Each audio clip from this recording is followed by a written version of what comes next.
Europa, en Latinoamérica, bueno, muy poquito en Latinoamérica, pero particularmente en Estados Unidos, y ese tema al que nos va a tratar el pastor Juvenal más tarde.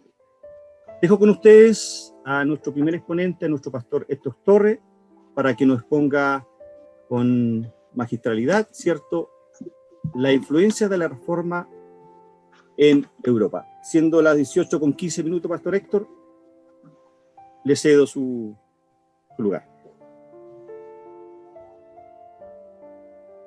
Muy buenas tardes, ¿me escuchan bien?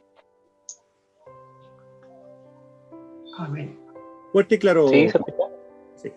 Qué bueno. No. Que Dios les bendiga a todos, bienvenidos a este nuevo seminario respecto de la reforma, ya este tercero creo que ya llevamos, hablando respecto del tema de la reforma protestante.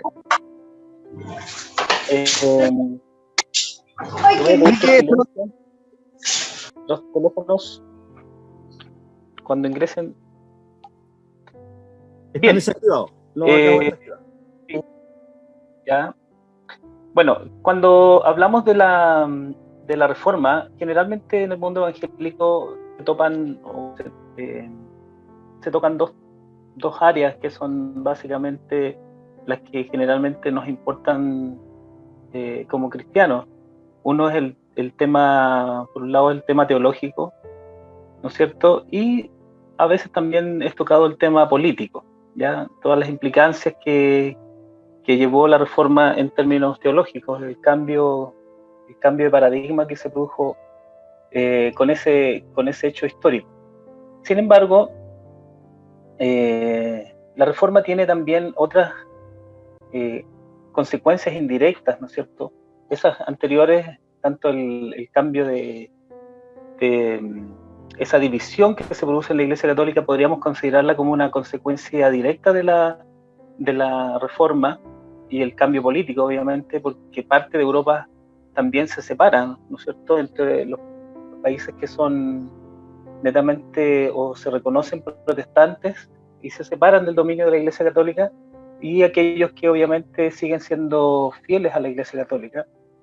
¿Ya? Esas podríamos considerarlas como consecuencias directas. Sin embargo, hay consecuencias indirectas que nacen precisamente de estos dos hechos, y que me interesaría que viéramos hoy día, más que el tema teológico, centrarnos en dos aspectos muy interesantes, ¿ya? Los cambios que sucedieron en Europa, obviamente, después de la reforma, cambiaron radicalmente, ¿no es cierto?, por así decirlo, los cimientos de una Europa que estaba en un proceso ya de cambio. Recordemos que la Europa venía, y la Iglesia principalmente, vivió un periodo bastante prolongado, casi 10 siglos, de lo que se llama el oscurantismo. ¿Qué significaba esta época? Bueno, esa época significa un dominio férreo de la Iglesia, principalmente de la Iglesia Católica, que se hace no solo del poder religioso enorme, sino también un poder político. No había absolutamente ningún acceso, ¿no es cierto?, a tener ¿cómo decirlo?, una mentalidad propia al respecto, o hacer un poco de protesta, porque todos esos intentos eran rápidamente reprimidos por la Iglesia. No hubo un desarrollo de la ciencia, no hubo un desarrollo de las artes, mayormente todo se enfocaba, ¿no es cierto?, o todo estaba centrado en lo que era lo religioso. Por eso que hay un cambio ahí a partir del siglo XIV, un cambio de paradigma, ¿no es cierto?, de algo que estaba centrado en Dios, lo teocéntrico, y cambia, ¿no es cierto?, a una visión más humana o más humanista, ¿no es cierto? Hay un cambio, lo que se denomina como antropocéntrica, ¿no es cierto? Bien, lo primero que señalaré es que la reforma como tal también es una consecuencia de este movimiento que les mencionaba, del Renacimiento. es un movimiento mayor, ¿no es cierto?, que comienza a partir del siglo XIV y comienza a producir una serie de cambios en lo cultural, en lo artístico, en lo científico. Hay un desarrollo, por eso se llama renacimiento, es un renacer del ser humano hacia otras áreas, ¿no es cierto? Y la reforma también podríamos señalarla como una consecuencia de este despertar también del ser humano. Fue golpeando, ¿no es cierto?, otras áreas del quehacer social del Renacimiento, el plano religioso, el plano científico, ¿no es cierto?, y llegó abarcando hasta el siglo XVI. Esta es la época de los grandes artistas clásicos que escuchamos, ¿no es cierto?, Leonardo da Vinci, Miguel Ángel, etc. Esto llevó también a un cambio en la idea central, como había señalado, de un plano centrado en Dios a un plano centrado en el ser humano. Y los temas que quiero comentarles hoy día tienen relación con dos aspectos que son también muy fundamentales y que obviamente van a marcar también un profundo cambio en lo que es la Europa. Primero, la influencia de la reforma en la educación. ¿Ya? ¿Cómo influyeron los reformadores protestantes y cómo se desarrolló también a través de los siglos, ¿no es cierto?, posteriores, esta influencia?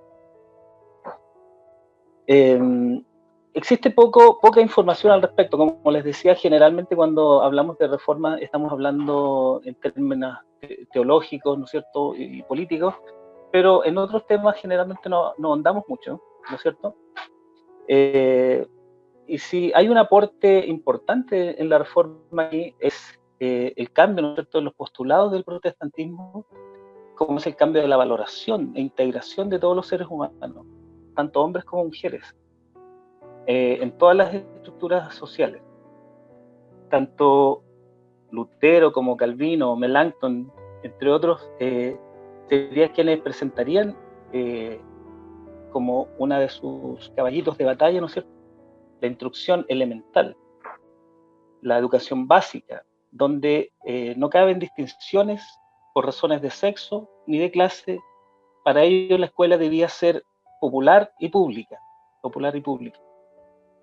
Este término que hoy día se nombra mucho, ¿no es cierto?, especialmente en nuestras protestas, educación gratuita y de calidad, no es un término nuevo, no es un término de ahora. Este es un término o una idea que ya estaba en los corazones de los reformadores. Educación gratuita para todas las personas, para todo, un acceso universal a la educación de todas las personas, tanto hombres como mujeres, y de calidad y gratuita también, ¿ya?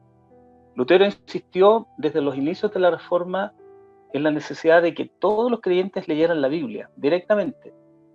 Él mismo tradujo la Biblia al idioma germánico medieval, o sea, al idioma propio de su país, ¿ya?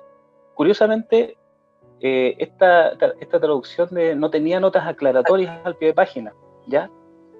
Y vamos a explicar un poquito más adelante a qué se debía esto, ¿ya? Él utilizó la imprenta, ¿no es cierto?, como una difusión a gran escala. La traducción al alemán, la utilización de la imprenta, entonces facilitaron extraordinariamente la lectura del texto sagrado. Y esta ausencia que les decía yo de anotaciones tenía como objetivo permitir la interpretación personal de cada lector. Cada lector debía, ¿no es cierto?, al leer, interpretar por sí mismo. De esa manera se estimulaba la inteligencia, ¿no es cierto?, y se evitaba, obviamente, recurrir a las autoridades eclesiásticas, ¿no es cierto?, para una interpretación. Ellos le asignaban una enorme responsabilidad también a los padres como educadores primarios. Los papás tenían que ser los primeros educadores, señalaba él, y para ello estableció, ¿no es cierto?, escuelas en las propias parroquias donde obligaba a los padres a acudir a estas escuelas para que pudieran educar a sus hijos. Como ya lo habíamos señalado, ¿no es cierto?, el Renacimiento, estábamos en la época del Renacimiento, hubo ahí desde la época del escolasticismo, más o menos, el periodo llamado escolasticismo, había causado nuevos pensamientos acerca de Dios, había aclarado, ¿no es cierto?, que el propósito principal del hombre era glorificar a Dios. Sin embargo, dentro de la mentalidad de los líderes o los intelectuales del Renacimiento, ellos vieron, se centraron más en el ser humano, ¿ya? Los propósitos del ser humano eran glorificar la vida humana, ¿no es cierto?, el deleite del hombre en su mundo, ¿ya? Con una nueva clase media, una nueva prominencia de la mujer, un nuevo materialismo, la invención de la imprenta y muchas otras cosas más, el hombre se puso más optimista y confió más que nunca en sus propias habilidades. Todas las fases de la vida, el arte, la arquitectura, la literatura, la ciencia, la educación, fueron afectadas tremendamente por estos factores y estos pensamientos del Renacimiento. Por lo tanto, la educación cristiana, o los líderes cristianos, o los reformadores, o los primeros reformadores, tuvieron que reaccionar fuertemente para que la iglesia, por más débil que fuera, o más en pañales que estuviera, no perdiera su influencia en el mundo. Nace acá entonces la idea del humanismo cristiano, que resultó, ¿no es cierto?, entre la combinación de fuerzas y factores, o las ideas renacentistas y las ideas surgidas, ¿no es cierto?, de una nueva interpretación de las escrituras. Aparte de Lutero, habían otros nombres importantes que aportaron tanto como teólogos, así como educadores. Tenemos, por ejemplo, a Felipe Melanchthon, que fue amigo y colega de Lutero. Él presidió la Universidad de Wittenberg y en esa capacidad exigió que todos los profesores enseñaran de acuerdo al credo apostólico, el credo de Nicea, al credo de Atanasio y a la confesión de Augsburgo. La adhesión a esos credos le dio a la educación superior una cualidad de ofrecer una enseñanza de verdad, basada en principios bíblicos, sin vacilación hacia tendencias modernas. Más que todo, los esfuerzos de Melanchthon proveyeron una educación superior protestante, quizá no en su totalidad, ¿no es cierto?, pero cuando menos en su sentido principal. Tenemos también a Ulrico Zwinglio, fue un reformador suizo, educador en la tradición humanista de Erasmo de Rotterdam, ¿ya?, que también era contemporáneo de ellos. Aportó mucho a la Reforma, escribiendo la Introducción Cristiana Breve, que describió la posición de los pastores de la Reforma. Su historia personal es muy interesante, pero no tenemos tiempo para tratarla hoy día, ¿ya? El valor educacional de Zwinglio se halla en su desarrollo de un instituto teológico llamado Prophecy. ¿Qué decir del aporte de Calvino, ¿no es cierto?, y otros que fueron posterior a ellos? Calvino fue el teólogo más influyente en lo que a educación se refiere. Fue considerado el ciudadano más influyente de Ginebra del siglo XVI. Fundó la Academia de Ginebra, que fue considerada la primera universidad protestante como tal, ¿ya? Aunque ya habían obviamente universidades, esta es considerada como la primera universidad propiamente protestante.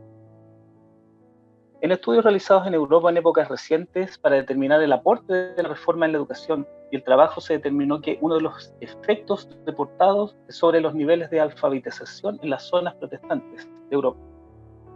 Ya habíamos dicho que Lutero como Calvino habían, ¿no es cierto?, insistido en el tema que debían leer la Biblia. En ese sentido, los protestantes promovieron la educación universal, ¿no es cierto? Y el año 2009, los señores Becker y Bosman realizaron un estudio usando datos de 452 condados de Prusia del año 1871 y reportan que las áreas protestantes mostraron mayores niveles de alfabetización. Y no solo eso, sino que los mismos autores en un estudio del año 2008 también encontraron que las áreas protestantes tenían más mujeres alfabetizadas. Esto obviamente era resultado de ese énfasis, ¿no es cierto?, puesto al principio de la Reforma, que tanto hombres como mujeres accedieran a una educación. Esos hallazgos son vitales para entender el avance económico de los protestantes en Europa, ¿ya? Ahí se acuña la frase: a mayor educación, mayor progreso. El resultado de esto es que a principios del siglo XX en Suecia, por ejemplo, el analfabetismo había prácticamente desaparecido, y en Alemania era del 25%. y ese 25% era mayoritariamente las zonas católicas. Y en España e Italia, donde la reforma no se hizo tan efectiva, ¿no es cierto?, el nivel de analfabetismo era hasta el 55%, o sea, muy alto en comparación a los protestantes. ¿Cómo voy, hermano Alejandro? No he tomado la hora, porque no quiero perderme del otro. Le quedan 6 minutos. Bien, entonces hasta aquí voy a dejar con el tema educativo para poder abordar el otro. Hay mucho que decir respecto al tema de educación, obviamente. En estos 20 minutos es difícil poder abarcar toda la amplia gama de esfuerzos que se hicieron, ¿no es cierto?, y de beneficios que trajo a la humanidad, especialmente a Europa. En definitiva, ¿no es cierto?, estos hechos, al igual que otros más, revelan un cambio de pensamiento que, si bien se gestó inicialmente, ¿no es cierto?, en el seno de una organización religiosa, ha venido nutriendo toda una cosmovisión que ha generado alfabetización, inclusión, servicio a la humanidad, fomento al pensamiento crítico, secularización del derecho, defensa de los derechos humanos, organización y desarrollo socioeconómico, ¿no es cierto?, permitiendo que en contextos no muy lejanos al nuestro configurar sociedades punteras con los mejores índices mundiales de educación, tecnología, paridad intergénero, empleo, transparencia institucional y desarrollo humano en general, ¿ya? La influencia económica. En términos prácticos, la influencia de la reforma prácticamente comenzó casi inmediatamente a dar resultados o a dar frutos en el plano económico, ¿ya? Resulta clave, ¿no es cierto?, este tema en el nacimiento económico del mundo occidental. Desde ya un siglo atrás, el sociólogo Max Weber indagó relaciones, en 1904 aproximadamente, este señor indagó las relaciones entre la ética protestante y el nacimiento del sistema capitalista. Las investigaciones económicas que han realizado durante los últimos años no dejan lugar a dudas acerca de las profundas transformaciones que hubo y que experimentó, ¿no es cierto?, especialmente el centro de Europa. Las epidemias que asolaban el continente de forma continuada en la época previo a la reforma, y también algunas posterior, eran combatidas por la Iglesia Católica construyendo más iglesias para que las masas fueran a rezar. Por el contrario, ¿no es cierto?, en las ciudades en las que el protestantismo había triunfado o había llegado ya, los escasos recursos disponibles fueron utilizados, ¿no es cierto?, en gran medida en la construcción de escuelas y hospitales que mejoraban. Ay, sí, pues yo la desenchufé porque estaba. ¿Por qué la desenchufaba? Porque estaba muy caliente. Ya. Ya. Entonces, por el contrario, como decía, en las ciudades donde había llegado el protestantismo, estos dineros eran usados, ¿no es cierto?, Ay, sí, ya. escuelas y hospitales que mejoraban la salud y obviamente la educación de la población. Esa diferente utilización de los recursos públicos inició lo que se llama la secularización de la economía, alejándola de los usos eclesiásticos que de forma masiva, ¿no es cierto?, era la norma que había en Europa. El protestantismo señalaba un camino de salvación que no requería la compra de indulgencias, ni la utilización de estos recursos para la construcción de más iglesias o para el mantenimiento, ¿no es cierto?, del aparato burocrático de la Iglesia Católica. Con lo que llevó, ¿no es cierto?, a una de las consecuencias, ¿no es cierto?, fue que estos dineros fueron siendo utilizados de mejor manera y especialmente hacia las personas. Significó el nacimiento del mundo occidental no solo por la nueva asignación de recursos señalada, sino que produjo una transformación profunda en la mentalidad de los ciudadanos. Tenemos que añadir también que la positiva evolución tanto de la asignación de recursos para los fines civiles como la enorme mejora en la alfabetización no tuvo lugar en todas las zonas, ¿ya? en las que triunfó el protestantismo. Hubo zonas protestantes en las que los recursos continuaron asignándose a la construcción de iglesias y siguieron padeciendo los mismos problemas sanitarios y educativos, ¿no es cierto? Esto producto de las epidemias, ¿no es cierto?, y el analfabetismo. Podríamos señalar que, por lo tanto, no fue un problema religioso, sino también tenía que ver con un cambio institucional, ¿no es cierto?, un cambio de mentalidad, ¿no es cierto?, que favoreciese de alguna manera la libertad de pensamiento, de crítica, que permitiera el avance, ¿no es cierto?, en esos conocimientos. La mejor formación de la población, que aprendía a leer, y el entorno de libertad de pensamiento propiciaron movimientos de población hacia las áreas protestantes. La reforma significó el triunfo de la razón, el pensamiento crítico, el uso del método científico, y en ese entorno atrajo a los ciudadanos con mejor formación, que asesoraban a príncipes y empezaron a nutrir mejor de capital humano, ¿no es cierto?, a las universidades. Además, muchos dejaron de estudiar teología para formarse como profesionales seculares, relacionadas con el derecho, el comercio y la ciencia. Las consecuencias económicas comparadas para las zonas reformistas y no reformistas han sido extensamente estudiadas. Las primeras han crecido sistemáticamente por encima de las segundas, tanto en el PIB como en la población. Desde el siglo XVI, una de las conclusiones fundamentales de estas investigaciones es que la revolución industrial, por ejemplo, no habría tenido lugar en Alemania durante el siglo XIX de no haber podido contar, ¿no es cierto?, con una población educada que entendiera la ciencia y la tecnología asociada, ¿no es cierto?, a esos tiempos. Otro de los efectos del protestantismo fue sobre el concepto del trabajo, lo que se conoció como la ética protestante del trabajo. Tanto Lutero como Calvino entendían el trabajo no solo como algo que agrada a Dios, sino como un llamado, ¿no es cierto?, una vocación de Dios mismo. Las implicaciones de esta idea fueron monumentales, ¿ya?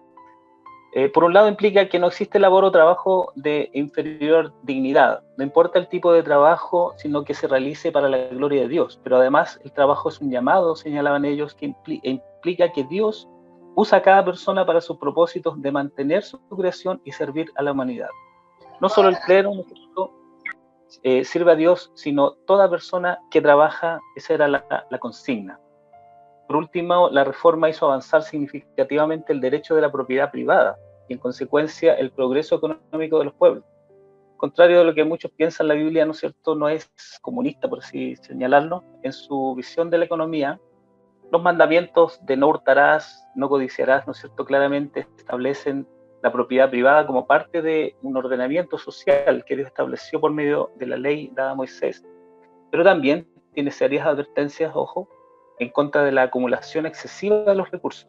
De hecho, el año del jubileo fue establecido, ¿no es cierto?, para regular esta acumulación, donde se debían restituir los terrenos a sus antiguos dueños y perdonar las deudas. El Nuevo Testamento también reconoce la misma forma de derecho a la propiedad privada, los reformadores aplicando esta idea que solo la Biblia es la autoridad en materia de fe y práctica del cristiano, o la sola escritura, de la que va a hablar más adelante nuestro hermano Alejandro, respaldaron la protección de la propiedad privada en las áreas protestantes, lo que obviamente dio impulso económico no solo a dichas regiones, sino a todo el mundo.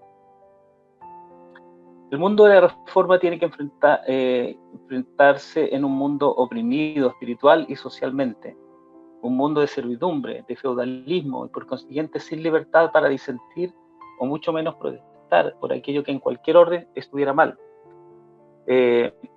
Entonces acá también se produce un desarrollo, ¿no es cierto?, en las libertades sociales. Cuando hablamos de libertad y Estado de Derecho, debemos reconocer que muchas de estas conquistas que disfrutamos hoy tienen su origen en este movimiento llamado la Reforma, que alteró el curso de la historia trayendo nuevos vientos de esperanza para la humanidad. Es a partir de la Reforma que el hombre comienza a rescatar la doctrina de la dignidad, al reconocer que es creado a imagen y semejanza de Dios.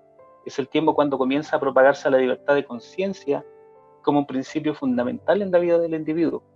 Lutero escribió que esperaba el día en que recobraríamos la libertad gozosa al comprender que todos somos iguales en todo derecho y nos sacudiríamos del yugo de la tiranía y sabríamos que aquel día, que aquel que es cristiano tiene a Cristo y el que tiene a Cristo tiene todas las cosas. ¿Ya? Es por la reforma que se rescata la doctrina del sacerdocio del creyente, dando inicio a una cultura laica, lamentablemente olvidada en la práctica en algunos casos en la iglesia de hoy. Y es también por la reforma que se estimula la libertad de pensamiento, conciencia y de religión. Toda esta cosmovisión reformada se instalaría en la mentalidad de todos aquellos que acudían en masa buscando al Cristo que se les había vetado por siglos. Y con estas conversiones a una nueva era de libertad y esperanza, que se expandiría, ¿no es cierto?, por todo el norte de Europa a partir de los principios que Calvino, ¿no es cierto?, creó especialmente para el Consejo de Ginebra. ¿Estamos ok? Le queda la última parte. La Reforma Protestante, ¿no es cierto?, del siglo XVI puso la Biblia al alcance de la gente, y con esta masificación de la verdad redescubrieron las normas éticas de dignidad, libertad y justicia que se encuentran en sus páginas, no solo para ser leídas, sino también para ser aplicadas como resultado de un corazón transformado por Jesucristo. La Reforma, a través de la influencia calvinista también alemana, influyó sobre las magistraturas, la representación, la constitución, el federalismo, los derechos fundamentales, el mercado, la educación, el derecho a la resistencia y los bienes. Y es también a partir de la Reforma que se comienza a debatir en Inglaterra en contra del absolutismo y a favor de la separación de poderes del derecho natural y la justicia. Para finalizar, entonces, derechos humanos, abolición de la esclavitud, libertad económica por medio del trabajo, dignidad humana y la educación por medio del estudio de las escrituras hacen de la Reforma un referente que nos inspira a preservarlo y continuarlo para ser instrumentos del Señor tal y como lo fueron los que la iniciaron. La Reforma que comenzó en Alemania ya pasó, pero los desafíos que la iniciaron aún continúan. Que Dios les bendiga. Muchas gracias, Pastor Héctor. Creo que se merece un aplauso, ¿cierto? Ahí, usted está ahí Así que muchas gracias. Gracias por sus aplausos. Son para el Señor y también para nuestro Pastor Héctor. 5 minutos, son las 18:42. 5 minutos para pregunta y alguna reflexión. Yo tengo una pregunta, pero prefiero decirla al final. ¿No hay preguntas? Pastor Héctor, se dice que las ideas del reformador Juan Calvino ayudaron a modelar la democracia moderna y el capitalismo, usted lo mencionó. ¿Sí? También trata temas como destierro, inmigración y minorías. Habla de la ética de Calvino. Recordemos que engendró el servidor público responsable y profesional. La idea de Calvino acerca de la reducción de influencia política de la Iglesia y el acento en el papel del individualismo, también usted lo tocó. Max Weber, en su libro La ética protestante y el espíritu del capitalismo, menciona a Calvino. Entonces la pregunta, y usted menciona a Calvino como uno de los elementos o uno de los personajes de la Reforma más influyentes del siglo XVI y XVII, particularmente en Ginebra. ¿Por qué los evangélicos le tienen una figura más o menos satánica a Calvino? ¿Por qué cree usted que ocurre aquello? Si Calvino fue uno de los más grandes reformadores, junto con Lutero y los que vinieron después, ¿será por ignorancia de la obra de Calvino? Bueno, ¿cuál es su respuesta? Yo creo que hay que hacer separaciones ahí, básicamente, y no mezclar toda la... Como yo decía, por ejemplo, que uno de los temas que más resaltamos generalmente en nuestros estudios acerca de la Reforma tiene que ver precisamente con los postulados teológicos que se propiciaron a partir de la Reforma, y básicamente por ahí yo creo que está el problema porque desconocemos, ya hay un desconocimiento, yo creo, de todas los aportes en otras áreas que hicieron los reformadores, ya como bien lo señalaba, ¿no es cierto?, el tema de la educación, ¿no es cierto?, y los aportes tanto también que se hicieron, y esta influencia, ¿no es cierto?, que se hizo en otras áreas, tanto de la política y la dirección o la administración de los países.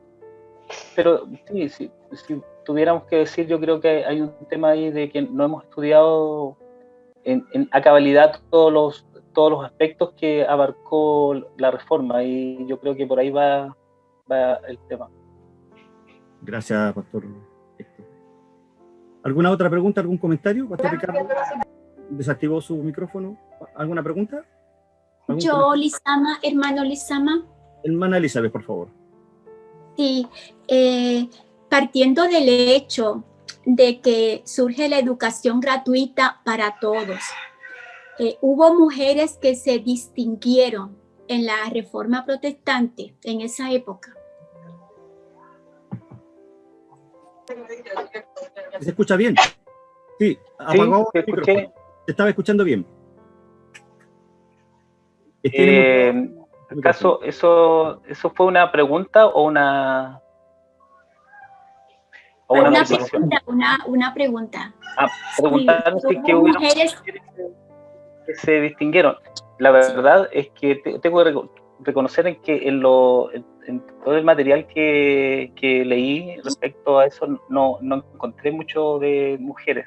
Por lo tanto, no sé si es fue una visión respecto a los autores de los escritos,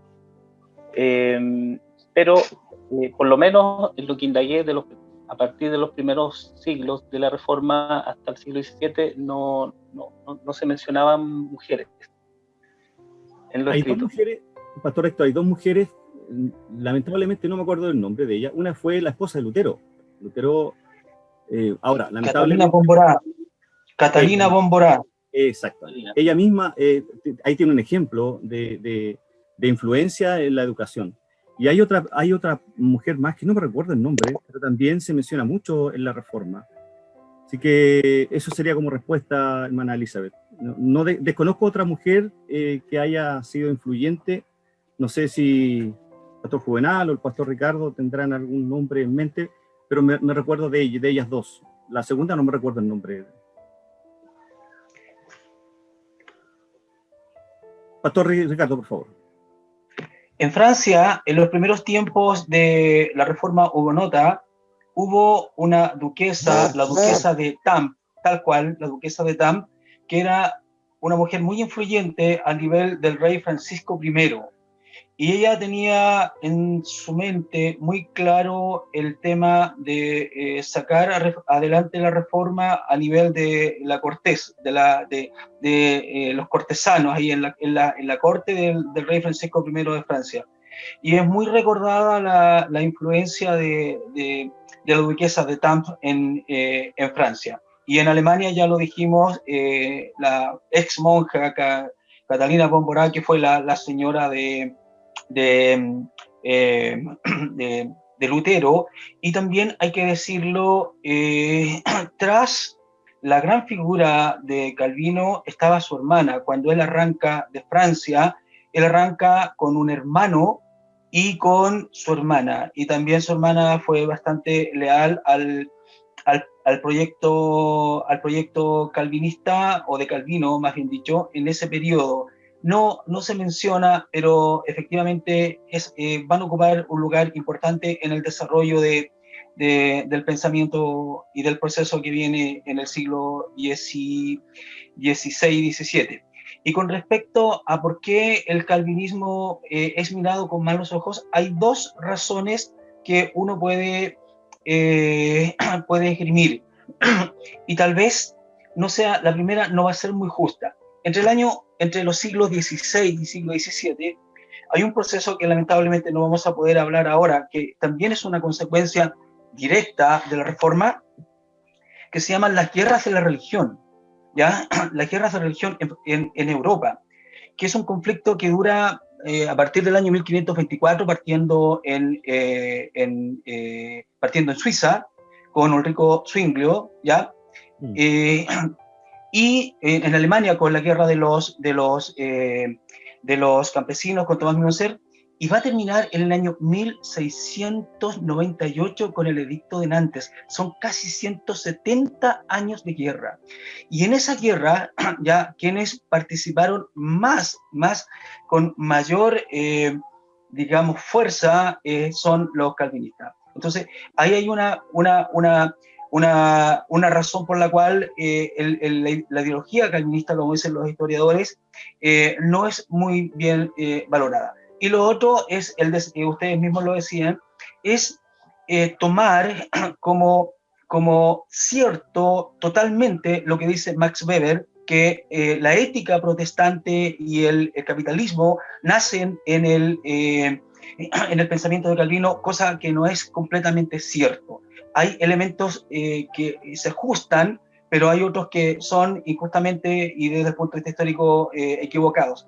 Pero esos dos, el segundo, el de Max Weber, ha sido tomado por todo lo que es el pensamiento de izquierda, que está en contra del capitalismo, y por supuesto va a estar en contra de quien lo origine, y de ahí viene también la animadversión hacia el pensamiento y la obra de Lutero, que es una obra importante, de Calvino, perdón. Gracias, Pastor Ricardo. Gracias. Bien, ¿alguna otra pregunta más? ¿Alguna otra reflexión? Hermano Jorge Pérez, por favor. Hermano Lizama, ¿por qué dijo, hermana Gladys, Vera, Gladys, por favor. ¿Por qué dijo que el evangelio era satánico? No dije eso. Dije que a Calvino se le da la figura, su doctrina se le da la figura como satánica. Eso dije. No dije que el evangelio es satánico.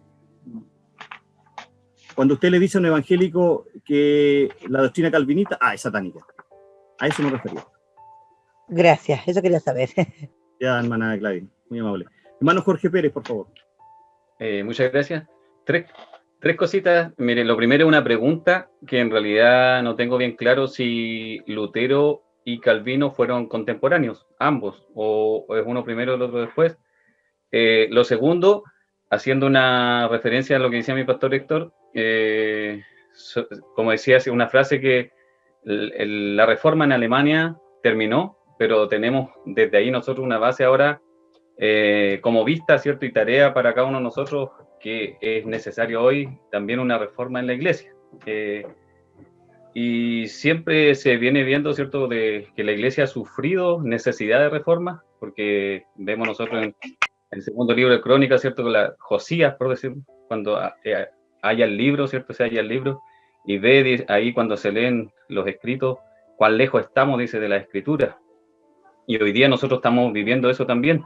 Estamos viendo cuán lejos estamos, ¿Por qué no se venga hablando de la escritura.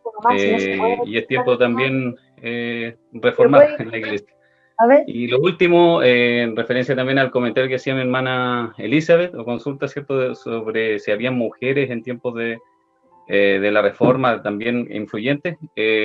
Como recomendación solamente en YouTube, hay un canal que se llama Vite, así tal cual, Vite, donde comparte mucha información de tiempo de la reforma, y ahí hay videos también, extractos de 10 minutos, no más de 10 minutos, donde comparten testimonios y vidas de grandes mujeres que fueron usadas por Dios en tiempo también de la reforma, y simultáneamente o en distintas ocasiones de la época de la historia. Gracias, hermano Jorge. Muchas gracias. El pastor Jorge, me parece que tenía su mano levantada. Si no, concluimos el primer tema. Pastor Jorge, no.